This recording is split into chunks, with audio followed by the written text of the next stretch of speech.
Hello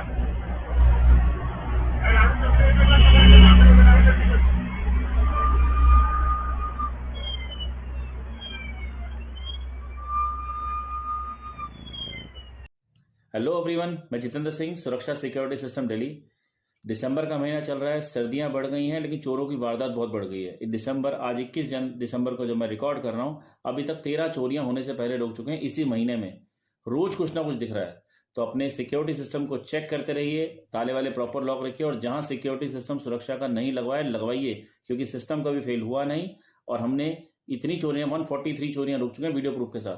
बाद में पछताने से अच्छा आज ही लगवाइए। Thank you.